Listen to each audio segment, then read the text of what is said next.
Hey there, it's Faith Talk Live. I'm Rick Probst. And I'm Dan Ratcliffe. If you're watching YouTube Live or Facebook Live, there on the screen is Dr. Barry Howard. He is the lead pastor at Church at Wyuka. Pastor, how are you? Hey, good morning, guys. Doing great. We've got a beautiful morning here in Buckhead for a great Thursday. Right. It is a great day, and I got to say, we had a thankful Thursday at Church at Wyuka, and we had a chance to talk yesterday, meet some of the staff there. What a group of people! I mean, those guys and girls, top-notch people there. They are. We are really blessed with a tremendous staff. Most of them were here when I got here. We've added a couple of new folks, and very cohesive team, very talented group. And it was super to visit with you guys. We appreciate the lunch and the time around the table. Absolutely. Barry, you're there at Wyuka. You've been in Florida. Where are you from originally, and how'd you get here? Dan, thanks. My wife and I both are from the Anniston, Alabama area. We both went to Jacksonville State, served in that area a number of years. Spent a little time in Kentucky with a wonderful group of folks there, back to Birmingham. And then for the past 16 years, we had been in Pensacola, where I served 12 years as the pastor at First Baptist. And then we came to Wyuka in January of 2020, just in time to welcome the pandemic. And what a welcome that was, right? Well, the folks have been absolutely wonderful, encouraging. They've hung together through the roller coaster ride, and we're excited about the future. Yeah, good. Let's talk a little bit about Church at Wyuka. Now, this weekend, you have Blessing of the Backpacks, which I just think that's just it's a cool name, but it's a cool event in a way to minister and pray over all the kids, kids of various ages, elementary, middle, high, and college. But what will you guys do this weekend specifically? Oh, that's thank you for the question, Rick. We're excited about Blessing of the Backpacks, even though, folks still need to be very cautious with things going on with the virus. We've tried to create ways where we can continue to worship in person.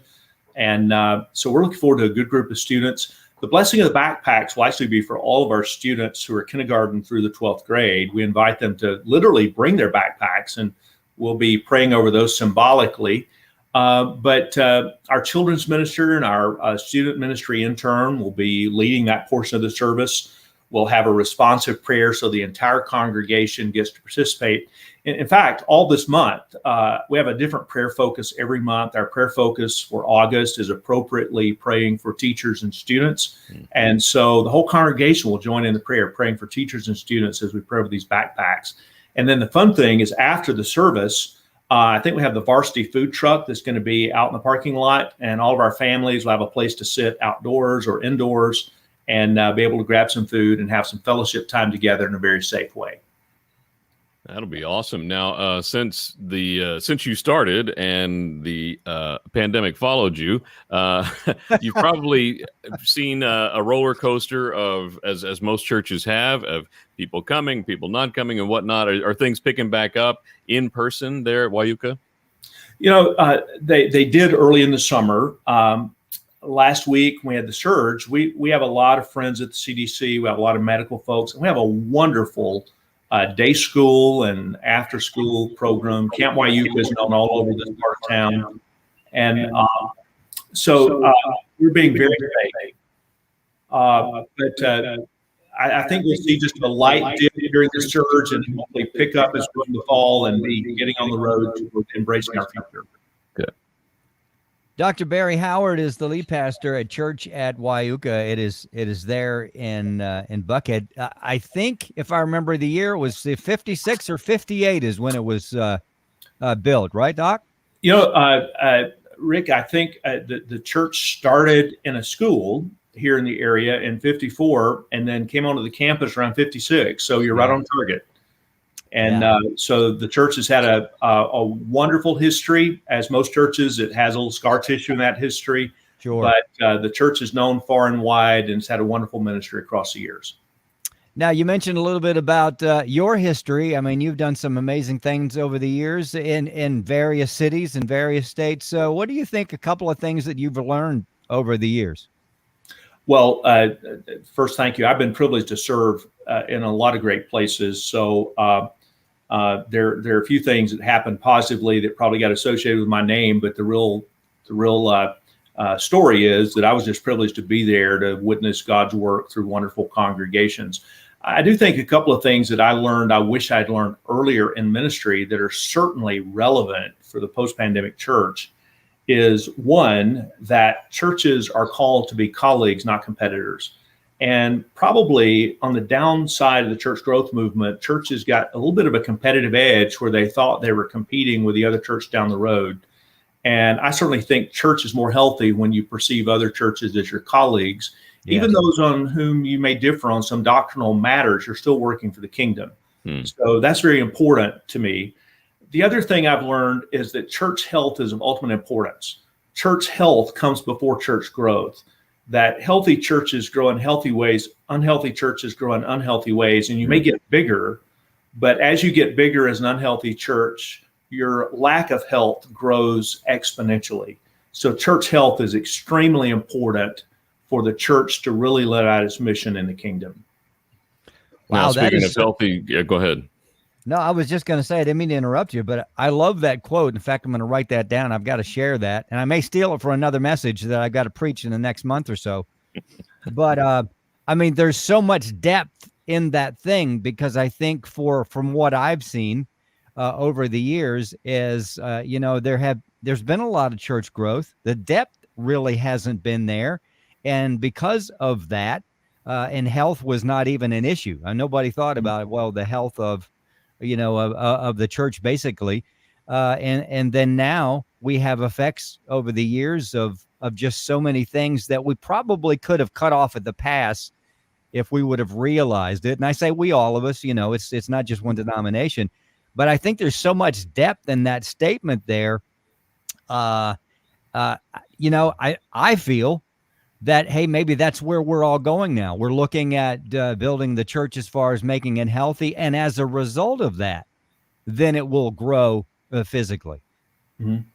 No, I think you're absolutely right. And that church growth is going to swell out of a sense of community, not institutionalism.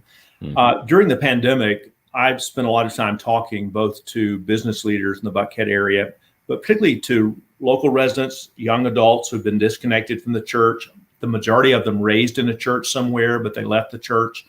And they didn't leave the church because they didn't believe it was the right thing to follow Jesus. They left the church because of either the bickering or conflict within the congregation, or they left because the church was so focused on institutional concerns. And I think they're not naive. They realize that there are certain things about a church that are going to be institutional to make it healthy. But they want to be a part of a church that thrives on ministry and that focuses on being the church more than going to church. Now, speaking of healthy churches, you're part of these Centers for Healthy Churches. Talk about that and talk about the goal of Center for Healthy Churches. And we talked a little bit before we started the interview about some just kind of different ways of thinking for churches that can help the church health overall. Mm-hmm. Yeah, so there are many organizations out there, guys, who really help churches become more healthy. I was glad to be a part of a team that helped form the Center for Healthy Churches a few years ago. It's partnered with several colleges and universities now, but primarily we have a partnership with Belmont University in Nashville. Our executive director, Bill Wilson, is one of the foremost experts in church health, a veteran pastor who actually served here at First Baptist Dalton, Georgia for a number of years. I think the focus is that churches that saw numbers declining, where buildings, budgets, and baptisms were their primary metric for determining their effectiveness, that they were going into survival mode. And once a church goes into survival mode, it does survival thinking. And survival thinking minimalizes kingdom work and is real fertile ground for conflict.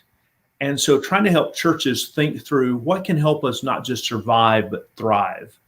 That churches that even some want to reinvent the 1950s, but others are content to preserve the status quo. And a church that is about preserving the status quo is heading toward extinction. Yeah. And so I think if I were to describe a primary purpose of the center is to help churches examine their entire ministry to develop healthier practices so that they can thrive and not just survive.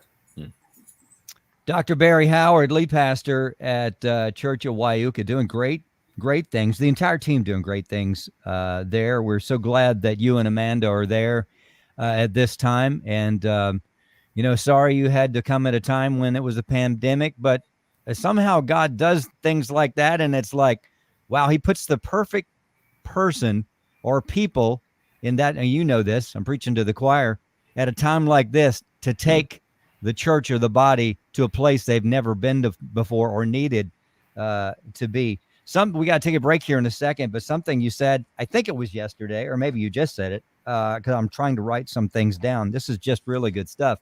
I think was it the church in Pensacola? You said, I think when you left, they were spending 19.5% on administrative things, and administrative things have to be spent, of course.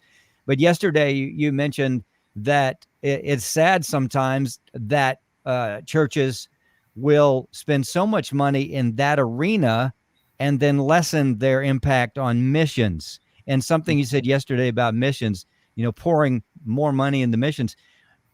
And that is just, it's so simple, and it's what we've been called to do. It's just refreshing to hear it again. I don't know we haven't heard much of people really pouring money into missions over the last 10, 15 years, just depending on where you are. But it's just refreshing, and I think that was so well said. Yeah, I think missions is our future. Missions is the lifeblood of the church. And churches aren't sitting around saying, gosh, we got to spend more on overhead administration. We're spending on the same things. It's just the cost is higher than it was 25, 30 years ago. So to level those costs, I think churches have to find ways for the campus to pay for the campus. Yeah. Most people aren't motivated to put in the offering plate to say, hey, I want to pay the power bill this month, though that is a part of our stewardship of space. I think if we find ancillary ways to help the campus pay for the campus, it makes us better community partners, and it opens the door for our priority gifts to go to missions and ministry in the community. And I think that certainly honors the Lord and builds the kingdom even in a more efficient and effective way. Doc, we'd love to talk to you again. I just love talking, listening to you, taking notes, and talking about what you're talking about. I think it's very, very pertinent for this time and beyond. Go to wyuka.org, a great place to go to. Hey, check out the blessing of the backpacks and the messages, and just really everybody there. The staff we met yesterday, hearts of gold. The young lady that was over I think you said the children's church. Children and families minister. Absolutely. Yeah. What a delight. And they're just rocking the Casbah over there. So Doc, we'll talk to you again. Blessings to you, Amanda, your team, everybody there. Hey, thanks guys. And be welcome to stop by anytime. We keep the coffee pot warm. Well, that's good to know, because we paid way too much for it next door at the place next door. So, all right, super. We'll see you soon. Thanks. All right, Doc. Thanks. Let's take a break. We'll be right back. I'm Rick Probst. And I'm Dan Ratcliffe. This is Faith Talk Live.